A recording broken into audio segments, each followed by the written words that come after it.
Ji welcome back after the break. और अब हम अपने बहुत ही इंटरेस्टिंग सेगमेंट की तरफ जा रहे हैं और आज आपको मिलवाएंगे ऐसे नौजवान से, पाकिस्तानी नौजवान से जो रियल मैड्रिड ग्रेजुएट स्कूल से कोचिंग एंड मैनेजमेंट में मास्टर कर रहे हैं। और ना सिर्फ हसनैन ये स्पोर्ट्स एजुकेशन को जारी रखे हुए हैं बल्कि उन्होंने पाकिस्तान नेशनल फुटसाल टीम को भी रिप्रेजेंट किया है। जी हाँ, और इसी हवाले से हमारे साथ मौजूद हैं इमाद खान जो कि फुटबॉल प्लेयर भी हैं। इमाद, आपको खुशामदीद कहते हैं। Thank you very much. बड़े दूर जाके आप स्कूलिंग कर रहे हैं, इसकी क्या वजह है? बस पाकिस्तान में काफ़ी चीज़ें कर ली थी तो मैंने कहा बाहर जाके सीख के आऊँगा और फिर पाकिस्तान में सिखाऊंगा तो उसकी एक अलहदा चार्म होता है, तो उसी के लिए बस गए थे। और साल का मेरा मास्टर्स था और अभी वापस बस हफ्ता पहले। और बाहर जाके जब आप सीख के आए तो खुद पे भी इम्प्लीमेंट करना है या सिर्फ सिखाना ही? खुद पे भी इम्प्लीमेंट कर रहा हूँ। अभी तो आप यंग लग रहे हैं, फुटबॉल भी खेल सकते हैं। I still want to represent Pakistan इंशाल्लाह इन द कमिंग ईयर्स। और जो चीज़ें मैंने वहाँ पे सीखी हैं वो मैं जब तक अपने पे नहीं इम्प्लीमेंट करूंगा तो मैं एफिशिएंटली किसी और पे भी नहीं कर सकूंगा। सबसे पहले खुद पर इम्प्लीमेंट जरूरी है। तो अच्छा इमाद, ये बताएं कि जैसे कि आपको पता है कि हमारी नौजवान नस्ल जो है वो इससे काफी दूर है, कुछ समझ नहीं आती, तो स्पोर्ट्स एजुकेशन कितनी ज्यादा जरूरी है? हम असल में अभी तक पाकिस्तान एक स्पोर्टिंग नेशन सिर्फ इसी वजह से नहीं है कि हमारे अंदर एक वो चीज़ नहीं है कि हम स्पोर्ट्स एजुकेशन को परसू करें। जब तक हमारे पास स्पोर्ट्स एक्सपर्टीज और हम बाहर से पढ़ के नहीं आएंगे, इंटरनेशनल स्टैंडर्ड्स नहीं देखेंगे कि बाहर किस तरीके का काम हो रहा है, क्या चीज़ें आजकल के हमारा आप कोई भी स्पोर्ट ले लें उसका ग्लोबल बिजनेस और हमारा जो लोकल बिजनेस है उसमें ज़मीन आसमान का डिफरेंस है। exactly. और उसका सबसे बड़ा मसला ये है कि हमारी कोचिंग एजुकेशन और हमारी स्पोर्ट्स एजुकेशन, स्पोर्ट्स मैनेजमेंट की डिग्री आपको मास्टर्स लेवल पे पूरे पाकिस्तान में कहीं पे भी किसी यूनिवर्सिटी में नहीं मिलेगी। स्पोर्ट्स साइंसेस की शायद आपको मिल जाए लेकिन स्पोर्ट्स मैनेजमेंट आपको कहीं भी नहीं मिलेगी। और स्पोर्ट्स साइंस भी जहाँ पर है वो आउटडेटेड करिकुलम है और आउटडेटेड करिकुलम के साथ आप स्पोर्ट्स की फील्ड को या इकोनॉमी बिल्कुल, क्योंकि इसका इम्पैक्ट तो इकोनॉमी पे है, तो स्पोर्ट्स इकोनॉमी तभी बेहतर हो सकती है जब आपके पास एक्चुअली में एक वेल एजुकेटेड लोग हर फील्ड में, ना कि सिर्फ फुटबॉल, स्पोर्ट, क्रिकेट, जो भी स्पोर्ट्स आपने टारगेट करनी है उसमें बाहर लोगों को भेजें, पढ़ के आए तो वो फिर आके यहाँ पे सिस्टम ठीक है। अमाद, क्योंकि आप यहाँ पे मौजूद हैं तो आपकी मौजूदगी का फायदा उठाऊंगा। हम अगर आवाम को बताएंगे ना किसी को समझ नहीं आती, ये फुटबॉल और फुटसॉल में फ़र्क क्या है? सर, फुटसॉल एक ऐसी स्पोर्ट है जो इंडोर खेली जाती है वैसे बेसिकली तो, लेकिन पाकिस्तान में ऑब्वियसली हमारे पास फुटबॉल की फैसिलिटी नहीं है तो फुटसॉल की फैसिलिटीज भी कम है। फुटसॉल होती वुडन फ्लोर पे और उसके रूल्स काफ़ी डिफरेंट होते हैं।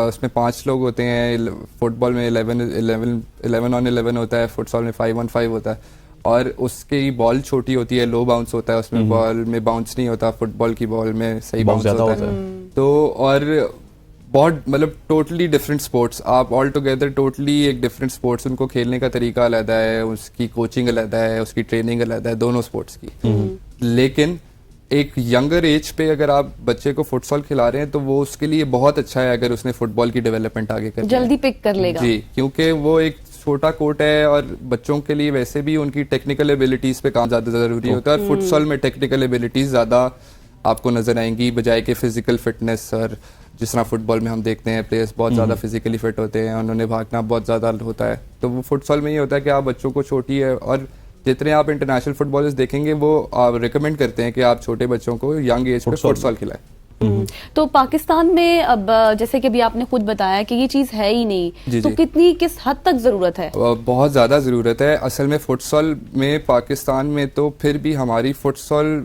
काफ़ी ज़्यादा इम्प्रूव भी हुई है, क्योंकि जिस टाइम पे हमें फीफा का बैन हम फेस कर रहे थे, हमने 5-7 साल फीफा का बैन फेस किया, ना लीग्स हो रही थी, कुछ भी नहीं हो रहा था, तो ये फुटसॉल ही एक ऐसी चीज़ थी जिसने पाकिस्तान की फुटबॉल को थोड़ा सा सहारा सर्वाइव करती रही है किसी ना किसी तरीके से।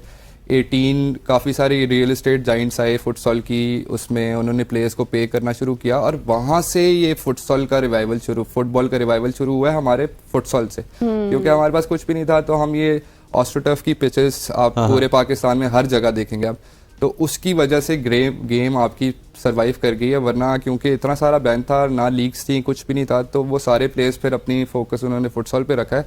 और अब हमें ज़रूरत है कि हम इंडोर कोर्ट्स बनाएं और प्रॉपरली उस सारी चीज़ को आप ट्रांजिशन दें फ्रॉम आउटसाइड टू इंडोर। अच्छा सर, आपने देखा होगा स्ट्रीट चाइल्ड की हमारी टीम जहाँ पे भी जाती है वो झंडे गाड़ती है, कि रनर अप आती है, कि विनर आती है।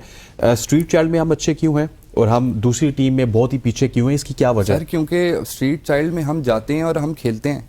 बाकी अभी आप देखें एशियन अंडर 17, अंडर 19, अंडर 21 तीनों में से पीएफएफ ने हमारी टीम्स निकाल ली हैं। हम जा ही नहीं रहे। अगर हम जाके रिप्रेजेंट ही नहीं करेंगे, खेलना ही नहीं शुरू करेंगे टूर्नामेंट्स, तो हमें अपनी वैल्यू का ही नहीं पता लगेगा कि हम स्टैंड किधर करते हैं, एटलीस्ट अपने कॉन्टिनेंट में ही किधर स्टैंड करते हैं। और आप सीनियर टीम सिर्फ भेजेंगे तो वो सीनियर टीम्स आधी से ज्यादा तो डायस्पोरा प्लेयर्स पे वो है कि 8-9 प्लेयर्स हमारे बाहर से आते हैं, कुछ यहाँ से जो पूरा वक्त कभी आपस में साथ नहीं खेले, तो हम उनसे रिजल्ट नहीं एक्सपेक्ट कर सकते।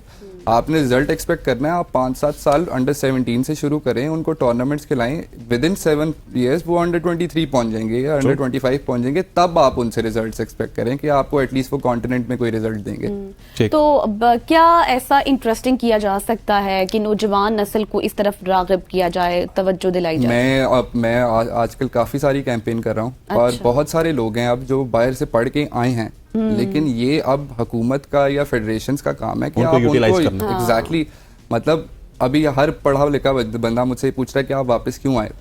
अब मैं वापस इसलिए आया हूँ क्योंकि मैं इसी के लिए गया था कि मैं वापस आके इधर काम करूँ, कुछ करना वहाँ तो मुझे रियल मैड्रिड में भी जॉब मिल रही थी, हर जगह जॉब। तो हम वो सारी चीज डिच करके पाकिस्तान आते हैं सिर्फ इस ख्वाब से कि इधर हमें कोई सपोर्ट मिलेगी, कोई इन्वेस्टर मिलेंगे, गवर्नमेंट के साथ काम करेंगे, कोई प्रोजेक्ट्स अंडर प्रिविलेज के लिए करेंगे। तो हमारे लिए पैसा और वो चीजें हमें बाहर मिल सकती थी, लेकिन हम वापस आ रहे हैं तो हम ये चाहते हैं कि बहुत सारे लोग हम एटलीस्ट हमें रीच आउट करें, कंसल्टेंसी ले लें। हम पढ़ के आए हैं, तो आप पढ़े लिखे बंदों को नहीं यूटिलाइज करेंगे तो आप फिर किसको? आप वही चाहते हैं कि वही 30 साल 40 साल पुराने जो प्लेयर्स यहाँ पाकिस्तान में खेलते थे अभी वही चला रहे हैं सिस्टम सारा। तो या तो आप फिर उनको पढ़ने भेज दें, उनको पढ़ाएं तो सही ना, ऐसे तो नहीं हो सकता। मतलब हम 40-50 लाख रुपए की डिग्री करके आते हैं और हमने बड़ी स्ट्रगल की है। मैंने 4 साल इंतजार किया, फंडिंग इकट्ठी की, यहाँ से करके गया और मेरे सर के बगैर मैं ये डिग्री कर ही नहीं सकता था। तो वो एक फाउंडेशन है जो एक एक्चुअली स्पोर्ट्स डेवलपमेंट के लिए काम कर रही है। तो इसी तरह की चीजें जरा बात सामने आनी चाहिए। इमाद, एक तो सबसे पहले आपका बहुत बहुत शुक्रिया, thank you very much for joining us. और ये इमाद हैं, इनको आप राब्ता कर सकते हैं। गवर्नमेंट के जितने भी ऑफिशियल्स हमें देख रहे हैं ये काम करने के लिए तैयार हैं, आपकी फुटबॉल को उठाने के लिए तैयार हैं। जिस तरह इमाद ने बताया कि सिर्फ ये नहीं बल्कि बहुत सारे ऐसे लोग हैं जो रियल मैड्रिड से या डिफरेंट और जो फुटबॉल के रिकग्नाइज्ड स्कूल हैं वहां से पढ़ के आए और इनकी जो एबिलिटीज हैं उनसे फायदा उठाना चाहिए। ये खुद कुछ करना चाहते थे, अगर ये सिर्फ अपना सोचते तो बहुत कुछ कर सकते थे, लेकिन इन्होंने नौजवानों का और पाकिस्तान का सोचा है। तो बहुत शुक्रिया इमाद, आप आए और आपने बताया जिस तरह आप मुहिम चला रहे हैं। तो यहाँ वक्त हुआ एक छोटी सी कमर्शियल ब्रेक का। Stay with us.